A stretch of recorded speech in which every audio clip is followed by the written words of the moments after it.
มีใครที่ชอบคิดบ้างครับว่าทำแบ็กเบนไม่ค่อยได้เลยเพราะว่าไหล่มันติดพอไหล่ติดแล้วก็เลยจะแอนจะอะไรไปไม่ได้แขนไม่ค่อยไปไหล่ก็ไม่ค่อยไปหลังก็ไม่ค่อยไปทีนี้ต้องมาดูกันว่ามันจริงหรือเปล่าเฮ้ยไหล่ติดถึงกับทำแบ็กเบนไม่ได้เลยเหรอวันนี้มาพูดถึงเรื่องนี้กันครับ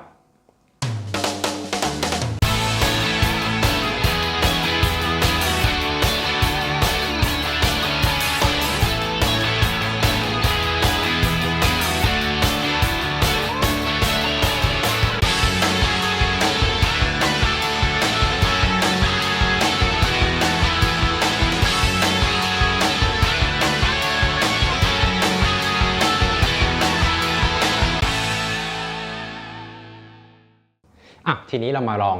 ดูกันแล้วกันว่าหลายๆคนที่ชอบบอกว่า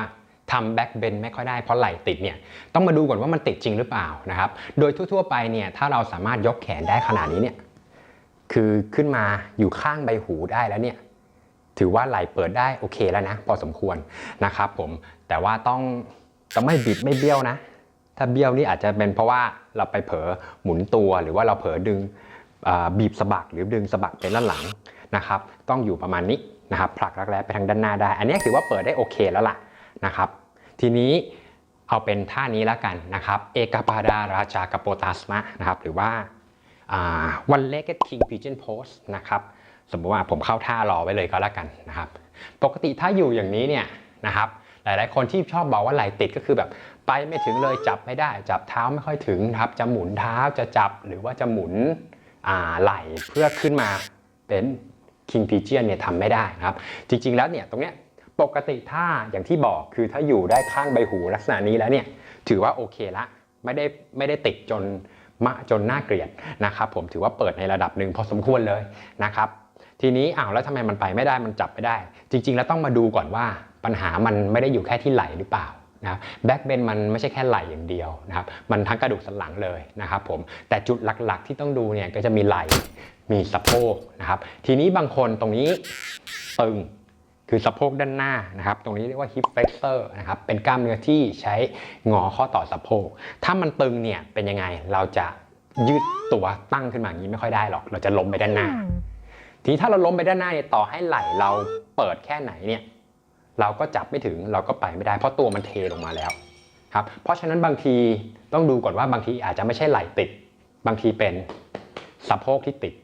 นะครับเป็นตรงเนี้ย hip flexor ที่ติดไหล่อาจจะโอเคเลยไหล่อาจจะไม่มีปัญหาเลยจริงๆไหล่อาจจะไปได้ก็ได้เพราะบางทีถ้าเราตั้งขึ้นมาอย่างนี้ได้เนี่ยมันย่นระยะจากมือไปถึงเท้าได้เยอะแล้วนะครับเพราะฉะนั้นอย่าเพิ่งตีโพตีพายว่าเฮ้ยไหล่ติดทำไม่ได้เลยหาวิธีเปิดไหล่บางทีมันอาจจะเป็นตรงนี้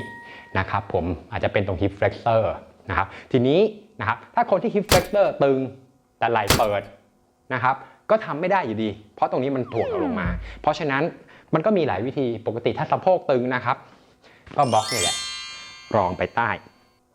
สะโพกพอรองไปใต้สะโพกปุ๊บอะไรง่ายขึ้นหลังของเราง่ายขึ้นเพราะว่าหลังล่างมันยืดได้แล้วทำไมมันยืดได้เพราะตรงนี้มันไม่ล้างมากแล้ว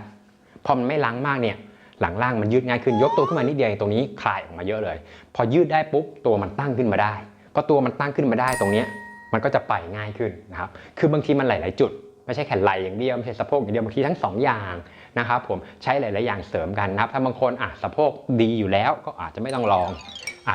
แล้วมาหาวิธีเปิดไหล่แทนก็เป็นอีกทางหนึ่งเพราะฉะนั้นทำแบ็กเบนต้องดูหลายๆอย่างนะครับผมจะไปคิดไหล่ติดหาวิธีเปิดไหล่เอาอะไรมาช่วยดีนะครับบางทีมันสะโพกด้วยนะครับหรือบางทีมันก็ทั้ง2อย่างทั้งไหล่ทั้งสะโพกนะครับก็ต้องหาวิธีกันไปว่าจะเปิดสะโพกยังไงจะเปิดไหล่ยังไงจะยืดกล้ามเนื้อ hip flexor ยังไง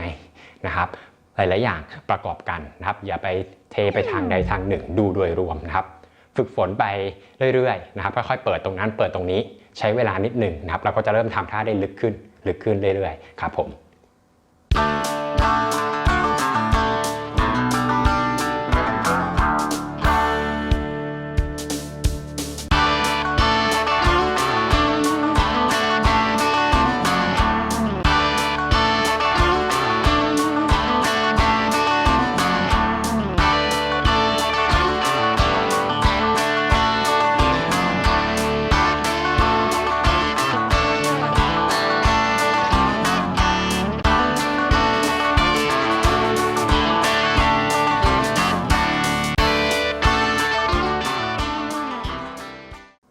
ลองสังเกตตัวเองและเปลี่ยนมุมมองมุมอื่นดูบ้างนะครับเผื่อเราจะเจอว่าปัญหาจริงๆของเรามันอยู่ที่ตรงไหนทำไมเราถึงยังทำท่านั้นท่านี้ไม่ได้